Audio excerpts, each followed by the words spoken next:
I think when we left, the story out of Oklahoma, and Oklahoma teachers were highly influenced by what happened in West Virginia. The story out of Oklahoma was that the state Senate, the legislature, had rolled back tax cuts on things like alcohol, tobacco, and oil drilling as a way of paying teachers higher salaries. Oklahoma, I don't know if it was number 49 or 50 in terms of what teachers were making. However, though the teachers were granted a pay raise last month, they are now into their second week of a walkout because of the state school facilities, the lack of equipment, the lack of textbooks. They need more spending, not just for their salaries, but for actually supporting education more broadly. And here are a couple of clips. This one is, which one is this? Do I have this on the list? It's a now this compilation. Okay, this is a compilation of a bunch of teachers as to why they're out striking. We got a couple more clips. Science, and then I also wait tables and bartend. I'm a high school sports official, Little League coach, and then I have another part-time job as an Uber driver. You work at the zoo? 48th in the nation for pay. I head coach 2 sports. I was an adjunct professor. I picked up DJing, videography, I play in the Philharmonic. any type of handyman. Worked at Walgreens and worked at Steinmart. I can build a fence. I can make a gate.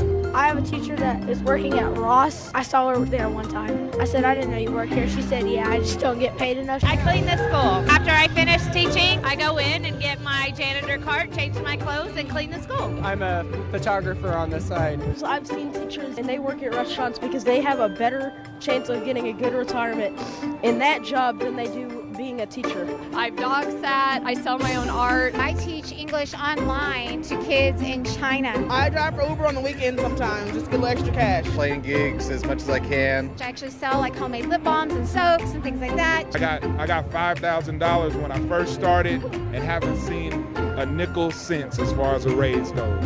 And I'm supposed to support my family. That ain't right. I just do anything I can to make ends meet, but I love to teach, and so it's the sacrifice I'm willing to make. Now, see, that's the thing. You don't want people like that in the teaching business. People who don't have an entrepreneurial, can-do American spirit. Uniquely American. Uniquely American. So inspiring. George Bush once, I think it was in a debate or some type of town hall. It was a town. Was approached by a woman who said, I am working 2 or 3 jobs to take care of my family. And he just looked back and goes, hey, uniquely American. With pride. With pride. With pride. But here is, and those were teachers who were on strike to get better pay. But now they have not stopped with getting better pay. They actually, contrary to what Betsy DeVos would have you believe, that they're not serving the students. They're now actually arguing for stuff for the students. I think, is this a student right here? This is an art student. High school art student. Listen to what kind of supplies this high school art student gets. So what kinds of things? Is it the size of the classroom, the supplies? Okay, I'm an art student. We ran out of blue paint 2 months ago. It's really hard being an acrylic art student without blue paint. There's no paper, there aren't pencils, we're out of glue. Class sizes are insane. Last year I had 4 classes where I didn't have a chair because my schedule got swapped on the 4th day. And I walked into these classes and they were just like, sit on the floor. So I sat on the floor for a whole year. I still do in some of my classes. I'm sorry. That's just effed up. I mean, honestly. Like, can-do American spirit. Do you need, doesn't Lawrence O'Donnell have that thing where he gets desks for kids in Africa? He has a charity that he supports. I mean, it's just absurd. It's just absurd. And good for the teachers to go out, and this is not about, obviously, their pay raises. This is about their primary mission, which is teaching students. And they're out there, clearly striking on behalf of their students. Now, here is Russell Westbrook of the Thunder, Oklahoma City Thunder, and showing some solidarity. What is Westbrook? Is he there like a forward? Point guard. He's a point guard? Okay. Yeah, doesn't play like one, though. Average a triple-double. Triple-double. No, I mean, I think it's, me personally, I think it's important that, obviously with teaching different years going on, and education is very, very important to me. And, the teachers standing up for something that obviously they believe in, that's helping the kids get a better education. Obviously, them getting paid more funding for the schools is very, very important. So I'm definitely all in for that because I believe education is a key to a lot of different things that's going on in society. So, I mean, it's just good that you're getting broad-based public support. There was interesting piece during our break by Corey Robin on juxtaposing the support that teacher strikes are getting now, particularly from the center left, as opposed to during the Chicago teacher strikes. Now, I think there was a couple of reasons for that. One being that the so-called education reform movement was a lot stronger 5 years ago, 6 years ago. This is pre the backlash to Arnie Duncan's testing, and this was Chicago in particular, obviously highly associated with the Obama administration, Rahm Emanuel, Pritzker, Arnie Duncan, obviously from Chicago. And I will also say that, I'm not sure, the liberal media that he cites, it certainly there was not as much excitement generated by this strike as there should have been, broadly based.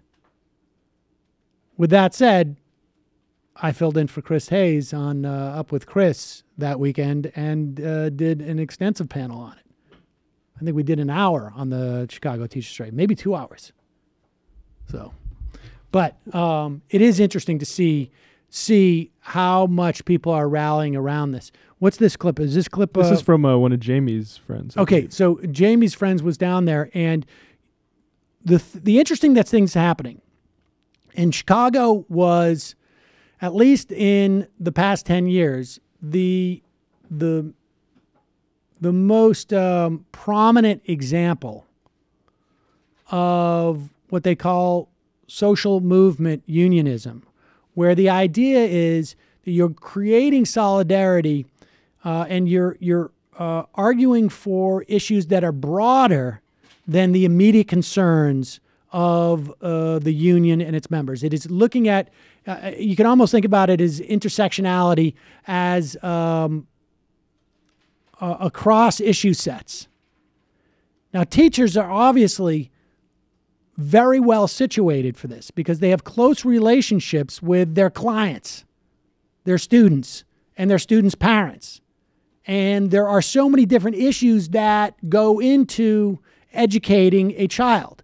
If a child is not getting proper nutrition, nourishment at home, there's going to be a problem in school. If there are social services, living in poverty in and of itself is a far greater indicator as to how a child is going to do in school than anything else. I've had multiple education experts over the years come on this program and say, tell me the area code, or I should say the zip code of where the child lives, and I will tell you what their education is going to be like. and what educational achievement they will have. There is no better indicator than what their income of their family is. And so teachers are very well situated from this. And so we saw this in Chicago, and there was huge support in the community for teachers, which was also something relatively new. Because very often after a certain period of time, people get a little exasperated. What am I going to do with my kids? They're not going to school. We saw this type of social movement, unionism, in Massachusetts. Barbara Maldioni, a big proponent of that, won the teachers union. We had her on this program, I guess, a couple of years ago now. Maybe it was 4 years ago. People should check out that interview. But here is some footage that Jamie, what's your friend's name? Tatiana okay. Casarelli at Left Voice. She's been doing some really good reporting on the strike in Oklahoma. And what in this clip? There's some construction workers. Is that right? No, that's a different. Oh, is that a different one? There we have that one too. We have this one is of some students actually protesting for their teachers. Let's listen.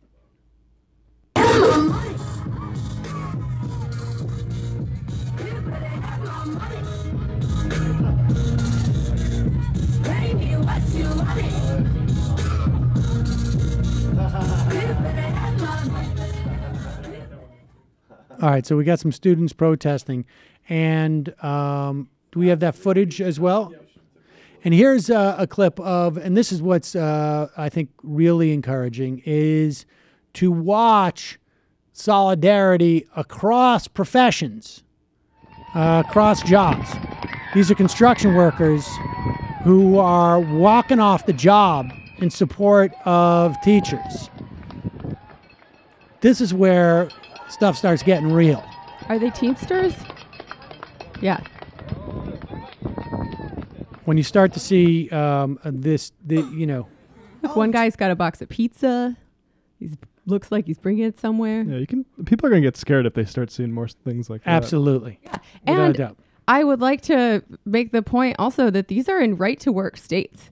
And a lot of these strike actions are being organized from the ground up, from the bottom up. They're not as mediated by unions as one might expect. And I think it provides a really inspiring model for how we can have worker struggle even with when a very small percentage of the population is in an official union.